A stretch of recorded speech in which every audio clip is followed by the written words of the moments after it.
Afternoon সকলকে। দেখো আমি দুপুরবেলা খেতে বসে গেলাম। আজকে আমাদের মানে কি বলবো, একই রকম রান্না হয়ে গেছে দুটো। এইদিকে দেখো, এখানে আছে, নিয়ে নিয়েছি সাদা ভাত, এখানে আছে স্যালাড, শসা আর পেঁয়াজ কাটা, এখানে স্যালাড নিয়ে নিয়েছি, জানোই খাওয়াতে আমাদের স্যালাড লাগে। আর এখানে আছে এই যে এক বাটি চিকেন, এখানেও চিকেন আজকে, এখানেও চিকেন রান্না করা হয়েছে। এটা হচ্ছে মানে প্রচণ্ড ঝাল দেওয়া চিকেন, ঝাল ঝাল চিকেন। আর মানে কি বলবো, তেল মশলাও বেশি এটাই ঝাল দেওয়া।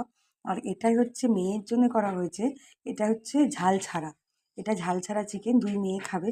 তা আমিও ভাবলাম এক পিস টেস্ট করি নিয়ে কেমন হয়েছে, তাই নিয়ে নেব।